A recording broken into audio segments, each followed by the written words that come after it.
오늘 봉독한 야고보서 5장 13절에서 16절의 말씀은 핵심 단어가 기도입니다. 언제 기도하라는 겁니까? 고난당할 때 기도하라는 겁니다. 13절에 너희 중에 고난당하는 자가 있느냐? 그는 기도할 것이요. 우리 주변에 보면은 고난당하는 사람들이 많이 있습니다. 코로나로 인해서 물질적인 고난, 또 직장 문제로 인해서 고난, 또 가족 문제로 인해서 고난 등등 여러 가지 많은 고난들이 있습니다. 14절이죠. 너희 중에 병든 자가 있느냐? 그는 교회의 장로들을 청할 것이요 그를 위하여 기도할지니라.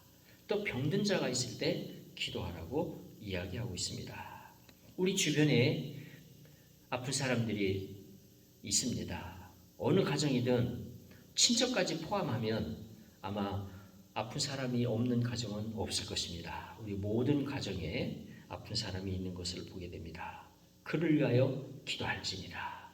그러니까 고난당하는 일이 있을 때, 고난받고 있는 일이 있을 때 기도해라. 병든 사람이 있느냐? 기도해라. 이렇게 말씀을 주십니다. 그런데 보통 사람들이 어떻게 생각하냐면 고난을 받거나 혹은 병이 났을 때 어떤 생각을 하게 되냐면은 이게 혹시 죄 때문 아닌가? 죄를 짐으로 말미암아 이런 일이 생긴 것이 아닌가? 이런 생각을 보통 하게 됩니다. 유대인들도 그런 생각을 했어요. 그걸 어디서 알 수 있냐면은 요한복음 9장 1절부터 보게 되면은 나옵니다. 길을 지나는데 날 때부터 소경된 사람이 있었어요. 그러니까 사람들이 물어봅니다. 이 사람이 맹인으로 난 것이 누구의 죄로 인함이니까? 예수님께 이렇게 질문을 합니다. 참 난감한 질문이죠. 어려운 질문이죠. 예수님의 대답은 어떠했을까요? 3절에 보니까 이 사람이나 그 부모의 죄로 인한 것이 아니다. 이렇게 이야기를 하고 있습니다. 그러니까 이 유대인들은 어떤 생각을 하고 있었냐면은 고난을 당하거나 또는 병든 사람이 있을 때 이것은 죄 때문일 것이다 라고 생각을 많이 했다는 거예요. 유대인들만 그런가요? 아마 우리 대한민국 많은 사람들도 아마 이런 생각을 하는 사람들이 많이 있을 겁니다. 심지어는 하나님을 믿는 기독교인들 중에도 아마 이런 생각을 하는 사람들이 있을 거라고 봐요. 어려운 일이 생기고 또 병든 사람이 생길 때 이게 누구의 죄 때문일까?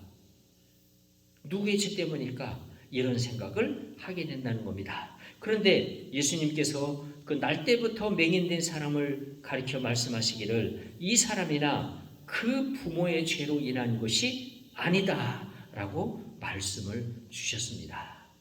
그러니까 우리가 고난을 받는 거나 또는 병든 일이 있을 때 반드시 그것이 죄로 말미암아 나타나는 것이냐? 그것은 아니라는 것을 예수님께서 명확하게 말씀을 주신 겁니다. 그런데 또 어떤 말씀에 보면 병이 죄로 말미암아 일어난 것이라는 것을 말씀해 주는 구절도 있어요. 38년 된 병자가 병고침을 받았어요. 이 병자가 얼마 후에 성전에서 예수 그리스도를 만났습니다.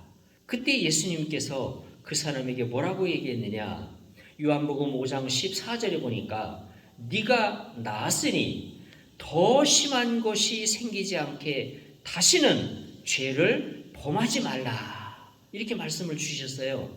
이 말씀은 무슨 뜻이에요? 다시는 죄를 범하지 말라. 죄를 범하게 되면 더 심한 것이 생긴다. 이 말이에요. 그러니까 이전에 38년 된 그 병자가 예수님으로부터 고침을 받았는데 그 병이 죄로 말미암아 생겼다는 것을 말하고 있는 것입니다. 그래서 예수님께서 그 사람에게 다시는 죄를 범하지 말라. 왜? 더 심한 것이 생기지 않도록 그렇게 해야 된다고 말씀을 주신 것입니다. 우리가 보통 어려운 일을 당하거나 재난을 당할 때, 야, 저 사람이 무슨 우리가 알지 못하는 무슨 죄를 진 거 아니야? 그렇게 말할 때가 많이 있잖아요. 근데 그 비슷한 사건이 성경에도 나와요. 실로암에서 망대가 무너져서 18사람이 죽었어요.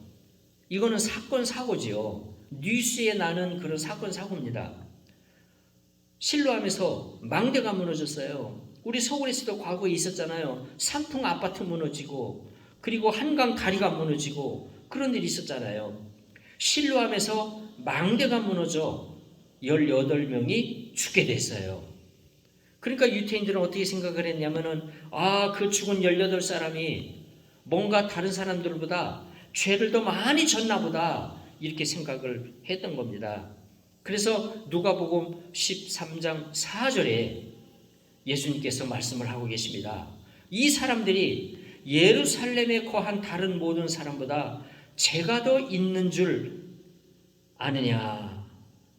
너희도 만일 회개하지 아니하면 다 이와 같이 망하리라. 이렇게 말씀을 하셨어요. 이렇게 말씀하신 이유는 너희들이 지금 이 실로암의 망대가 무너져서 죽은 18사람이 다른 사람들보다 죄를 더 많이 졌기 때문에 그런 그 사건을 당한 것으로 생각하고 있는 모양인데, 너희들 그렇게 생각하는 거 아니냐라고 이야기하시면서 우리 주님께서 주신 말씀은, 만일 너희도 회개하지 아니하면 다 이와 같이 망한다. 이런 그 말씀을 주신 것입니다. 이 말씀들을 종합하면 무엇이 됩니까? 우리가 병난 사람들을 보면서 또 재난이나 또 여러 가지 어려움 당하는, 고난 당하는 그런 사람들을 보면서 재난이나 고난 또 질병의 원인을 분석하는 것보다 더 중요한 것은 그러한 사건 사고 또 그러한 질병 이런 것들을 보면서 자신을 돌아보고 회개하는 마음을 가지는 것이 지혜로운 일이다. 이것을 말씀해 주고 있는 겁니다.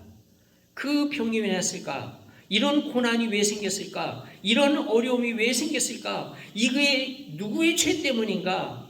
어떤 죄를 졌길래 이런 일이 생겼는가? 라고 하는 것을 분석하고 그것을 찾는 것이 중요한 것이 아니고, 그런 것들을 보면서 자신을 돌아보고 하나님 앞에서 회개하는 마음으로 하나님을 향해 우리의 마음을 점검하고 그리고 하나님을 향해 나아가는 것이, 그것이 중요하다. 그것이 지혜로운 것이다. 라고 하는 것을 말씀해 주시고 있습니다. 오늘 다시 본문으로 돌아갑니다.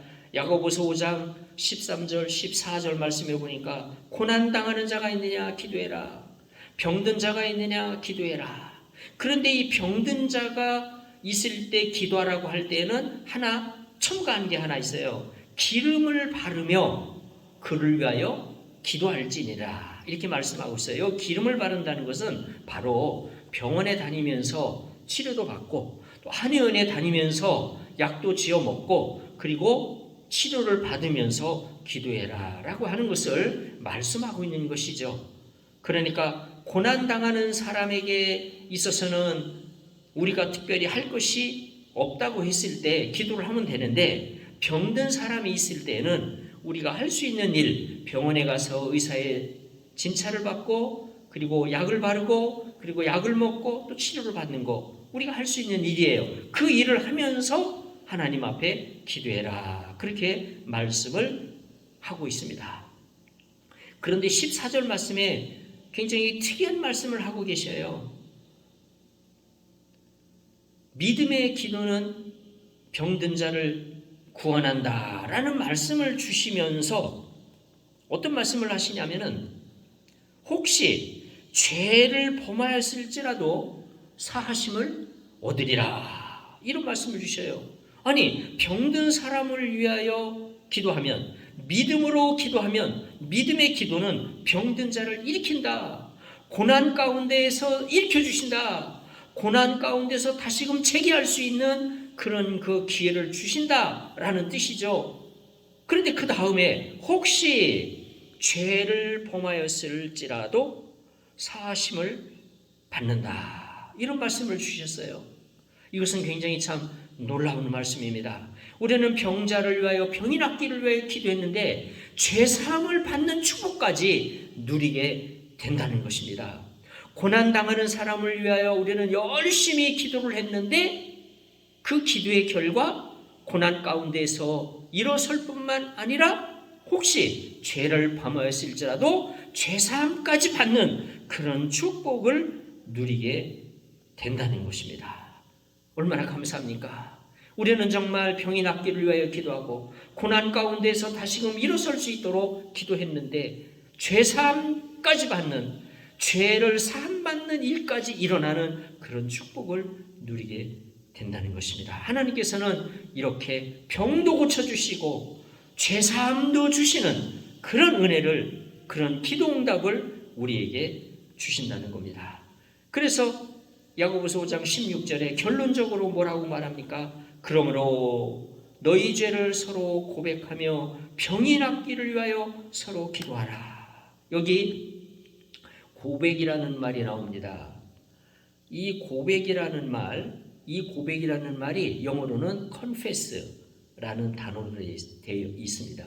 이 confess라고 하는 이 단어가 또 어디에 나오냐면은 요한일서 1장 9절에도 나옵니다. 우리가 우리 죄를 자백하면 우리 죄를 사하시며, 그렇게 말씀하고 있습니다. 이때에도 confess라는 단어를 사용하고 있습니다. 그런데 야고보서 5장 16절에 confess는 뭐를 confess 하는 거냐? fault를 confess 하는 거예요. 영어 스펠링으로 faults, fault, confess fault. 이 confess fault는 사람들끼리 서로 고백하는 겁니다. 이 fault는 무슨 뜻이냐? 책임성이 따르는 실수입니다. 실수는 실수인데 잘못한 거예요. 실수한 거예요. 그런데 책임성이 따르는, 책임이 있는 그런 실수예요. 그렇기 때문에 서로 그것을 고백하면서 필요하다면 보상도 해줘야 되겠죠. 그리고 또 배상, 어떤 그 손해된 부분에 대해서 어떤 보상을 해주는 아마 그런 일도 따르게 될 겁니다. 그러니까 서로 죄를 고백하는데 바로 사람들끼리 그런 그 폴치를 고백하고 또 그런 부분을 보상해 주는 것을 이야기합니다. 그런데 요한일서 1장 9절에서의 그 confess는 폴치가 아니고 sins, S-I-N-S, sins, 그러니까 우리의 죄, 이 sin은 하나님 앞에서 지은 죄를 이야기하는 겁니다. 그러니까 사람들과의 관계에서 일어나는 책임이 따르는 실수를 폴치라 그러는 거고, 사람들이 아니라 하나님 앞에서 지은 죄, 그거를 sin, S-I-N, sin이라고 그러는데 그것은 우리가 하나님 앞에 고백을 하는 거예요. 그렇기 때문에 서로 고백하는 게 아니에요. 그래서 이것을 성경에서는 자백이라는 단어를 쓰고 있습니다. 우리가 우리 죄를 자백하면, 왜? 하나님 앞에서 고백하는 거기 때문에 자백이에요. 혼자 하는 거죠. 다른 사람에게 하는 게 아니기 때문에 자백하면 우리 죄를 사하시며 모든 불의에서 우리를 깨끗하게 하신다. 이렇게 약속의 말씀을 주셨습니다. 그러므로 오늘 이제 말씀을 정리합니다. 우리가 혹시 고난당한 일이 있을 때, 우리 주변에 고난당하는 사람이 있을 때, 또 우리 가족들이 고난당하고 있을 때, 또 우리 주변에 병든 사람이 있을 때, 우리 가족 중에 친척 중에 병든 사람이 있을 때 우리는 서로 고백하면서 하나님 앞에 기도하라는 겁니다. 그러면 우리 하나님께서는 고난에서 일으켜 주시고 또한 병에서 일으켜 주실 뿐만 아니라 우리의 죄도 사해 주시는 그런 축복을 함께 주신다는 겁니다. 이제 우리 하나님께서 이렇게 은혜스럽게 정말 우리를 병에서 고난에서 일으켜 주실 뿐만 아니라 우리의 모든 책임성이 따르는 실수, 책임이 따르는 그런 실수와 잘못들, 이런 부분, 그리고 하나님 앞에서 우리가 지은 그런 것인, 하나님 앞에서 지은 그런 모든 죄에 대해서도 죄사함을 받는, 용서함을 받는 그런 더블의 축복, 이중의 축복을 우리에게 주신다는 겁니다. 이중의 그런 그 기도응답을 주신다는 겁니다. 이런 하나님의 기도응답을 누리시고 그리스도 안에서 하나님 안에서 기도응답도 받으시고 죄사함도 받으시는 우리 모든 성도님들 되시기를 축원합니다.